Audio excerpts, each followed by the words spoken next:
只要强森一说这个女人的名字，就吓得赶紧逃跑。为了找到这个女人，还被逼无奈玩扇耳光游戏，结果被一巴掌扇飞。背后的原因竟然令人唏嘘不已。今天正值圣诞前夜，强森似乎拥有世界上最轻松的工作，保护圣诞老人的安全。和孩子们见完面后，强森就带着圣诞老人离开。他们来到一处军事基地，在军方战机的护航下，圣诞老人驱使驯鹿开始飞速奔跑，随着鹿角闪烁着光芒，雪橇腾空而起。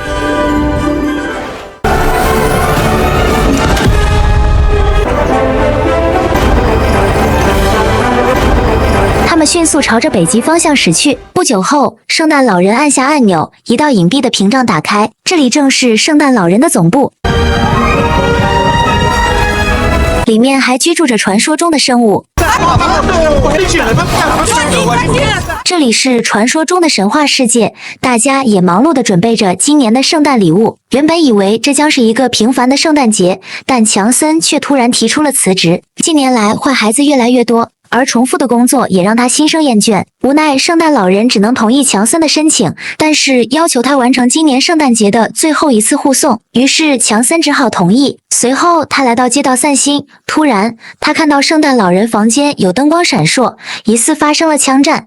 他立马呼叫队员前去查看，不料没人回应。他察觉到不对，急忙赶到圣诞老人的卧室，发现地上洒落的牛奶和打开的落地窗，显然有人绑架了圣诞老人。原来有一伙人，他们用黑客技术入侵了圣诞老人的总部，还锁定了总部位置。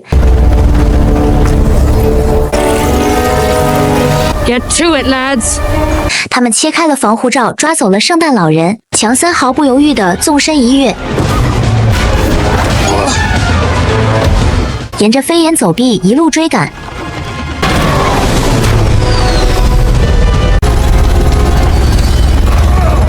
他变换出一辆雪橇车，赶忙追赶。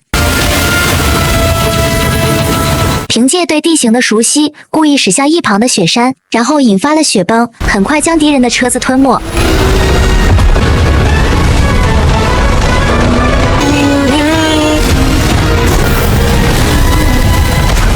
等强森检查车辆时，发现车内空无一人。此时，一架飞机从头顶飞过，显然敌人使用了调虎离山之计。圣诞老人总部顿时乱作一团，因为距离圣诞节只剩下不到24小时了，他们都不知道是谁抓走了圣诞老人。就在这时，巨魔终于查到了线索，原来是一名叫美国队长的顶尖黑客入侵了北极的网络系统。于是他们反向定位到了美国队长的位置，然后赶紧派人前去抓捕。另一边，宿醉一夜的美国队长被电话吵醒，前妻让他去送孩子上学。由于美国队长平日对孩子不闻不问，父子关系一直有些尴尬。送完孩子后，在回家的路上，他发现有人盯着他，果然房间里早已有人设下埋伏。美国队长与对方展开激战，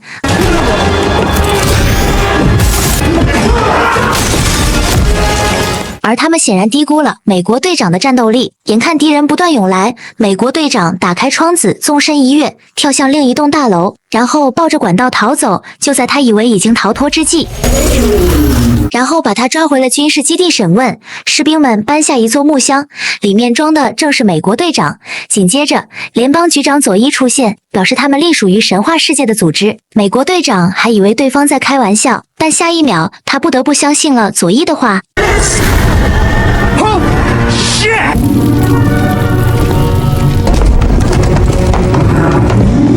他被带到一间屋内，强森也走了进来，对他展开了审问。不料美国队长却表示不知道，无奈北极熊只好用强。美国队长这才如实招来，表示他也不清楚对方是谁，但是他每次办事都会给自己留一手，他可以反向追踪到对方的 IP 地址。于是双方展开了合作。强森带着美国队长来到一家玩具店，挑选了不少装备。接着他们来到储藏室，打开房门，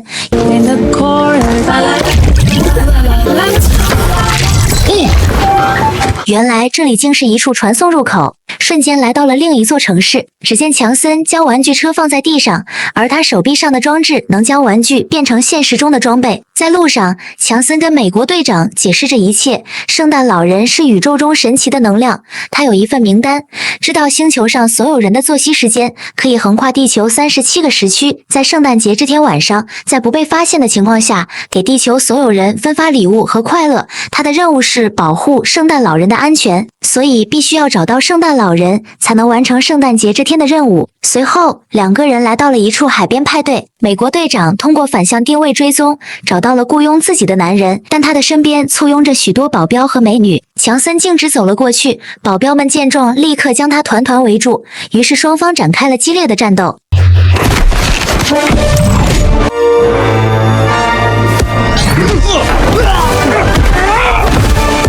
果然有超能力揍人就是简单。随后，强森粗暴地拎起那个男人，逼问他圣诞老人的下落。男人表示他也只是帮别人做事，但他不敢说出雇主的名字，因为对方能听到他说的话。强森心生一计，让他把名字写在沙滩上。不料美国队长读了出来。Greenland? No! Greenland?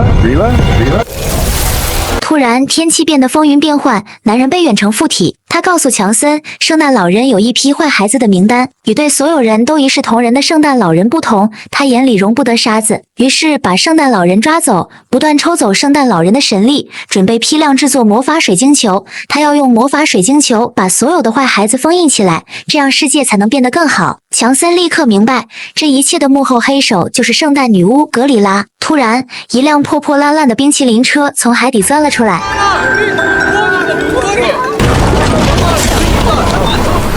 3只雪人从车上下来，对他们展开了攻击。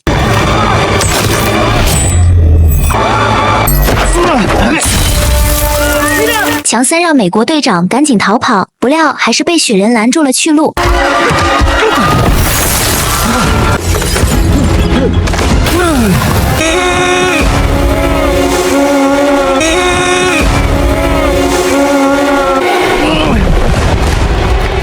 危急时刻，美国队长扎破煤气罐，引发了爆炸，稀里糊涂地弄死了一个雪人。倒是强森与雪人打得有来有回，他爬到雪人后背上攻击，反而被雪人死死掐住。危急时刻，强森发现雪人的弱点竟然是胡萝卜。这边美国队长刚喘口气，另一只雪人便猛然袭来，他拼命游向岸边，但脚踝还是被冻住了。眼看雪人高举30米大刀，危急关头，强森扯下了雪人的胡萝卜。随后佐伊来到现场查看情况，他们根据魔法波动追踪到了一个地方，于是强森和美国队长再次前往传送阵。随后，强森再次用玩具变出一辆皮卡，他们准备去找圣诞老人的兄弟尼克。数百年前，两兄弟曾在圣诞夜一起将礼物送到千家万户，但尼克对那些坏孩子深恶痛绝，于是列了一份清单，打算在圣诞夜惩罚他们。由于理念不合，兄弟俩最终分道扬镳。他们要去的就是尼克的地盘，这个地方就是地狱。他们来到一处墓地，眼前只有一座孤零零的大门。强森手臂闪烁绿光，大门应声而开。随后两人进入通道，入口处还有2只怪物守候。强森掏出一只大公鸡，让它引开怪物。就在这时，美国队长被眼前的金币吸引，于是偷拿了金币，引发了钢铁怪物发出的警报。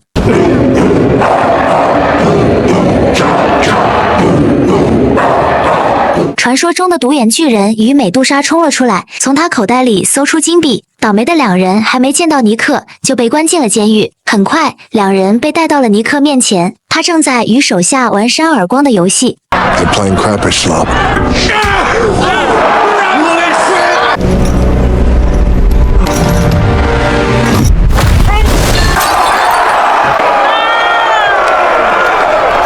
随后，尼克询问强森来这里的目的。强森问尼克是否知道格里拉的下落。尼克说，格里拉不久前回来过一次，向他索要了一枚能囚禁人的水晶球后就离开了。尼克还提议让美国队长回去报信，尽早做好准备，但要求强森必须留下，作为他擅闯地狱的惩罚。他还拿走了强森的臂章，随手丢给了自己的小弟。不料美国队长提议道，尼克和强森赌扇耳光的游戏，如果强森赢了，就放他们两人离开；如果输了，强森就永远留在地狱。尼克欣然接受了这个提议，被推到风口浪尖的强森只好上前应战。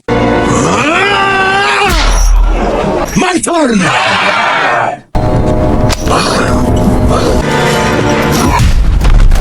见此情况，美国队长故意撞了一下尼克的小弟，趁机将偷回的臂章装入强森的手臂。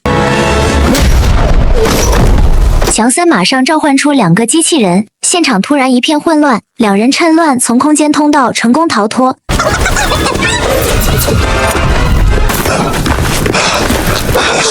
这次经历让强森对美国队长有了一些新的看法，他觉得美国队长并不是那种只顾自己的人，于是两人决定团结一致去找格里拉的麻烦。但不幸的是，美国队长又不小心说出了格里拉的名字，格里拉立刻感应到了他们的位置。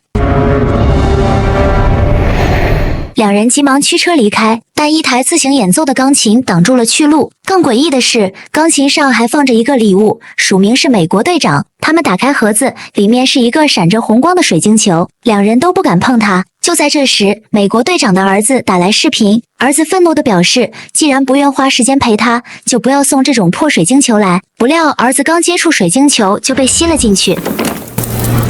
Where'd he go? 美国队长毫不犹豫地抓起水晶球，一道蓝光闪过，他消失在了原地。不知过了多久，美国队长终于醒来，这才发现自己被困在了水晶球，成了格里拉的收藏品。此时，流水线上也在生产出更多的水晶球，他们将在今晚被送到每个坏孩子手中。另一边，强森联系上了佐伊，他猜到了格里拉的藏身之处。大家都中了调虎离山之计，能生产这么多水晶球的地方只有一个位置，那就是圣诞老人的总部。这说明总部肯定出现了叛徒。为了避免打草惊蛇，强森与佐伊会合，计划从后门潜入。他们探测到了圣诞老人神力的位置，但迎面而来的保镖却想要通风报信，不料被强森击杀。Shapeshifter. 根据神力波动，强森想到总部的地下有一个早已废弃的车间。另一边，许久未见的父子俩也第一次心平气和地沟通起来。面对儿子的指责，美国队长没有狡辩，而是坦诚地承认自己并不是一个合格的父亲，在儿子的成长过程中无数次缺席。父子俩的心结渐渐解开。突然，耳边传来玻璃碎裂的声音，亲情的力量让二人冲破了水晶球的束缚。此时，强森赶到车间后，也见到了美国队长。他们迅速赶往起飞区阻止格里拉，在中途听到一扇门有求救声，打开一看，都是被抓的同伴。众人迅速赶到起飞区，只见他们正强行给驯鹿戴上脖套，准备将水晶球送往世界各地。双方立刻扭打在一起，格里拉伸出鞭子，狠狠地抽向驯鹿，眼看他就要离开，二人在身后拼命追赶，终于爬上了雪橇。二人想要偷袭，却被格里拉发现，丢下了雪橇。不料美国队长抓住了铁链，他顶着暴雪踢断了铁链的连接口，雪橇瞬间失控，撞上了栏杆。倒霉的格里拉从桥上坠落，生死未卜。好在强森和美国队长并无大碍，他们也成功的救下了圣诞老人，但因神力透支过于严重，一直处于昏迷状态。突然，耳边传来一声巨响，格里拉终于露出了真身。两人虽然毫不畏惧，但这差距确实有点大。就在这时，为了拯救自己的兄弟，尼克赶到了现场，却没想被格里拉一招击倒。强森也被格里拉掐住，准备将他从桥上扔下去。就在这危急关头，圣诞老人苏醒，他召唤驯鹿向女巫冲去，将他撞进了水晶球里，一股强大的引力随之袭来。就这样，格里拉被成功消灭，而圣诞老人也再次开始了他的年度工作，看看他是如何一晚上送完全球的礼物和欢乐。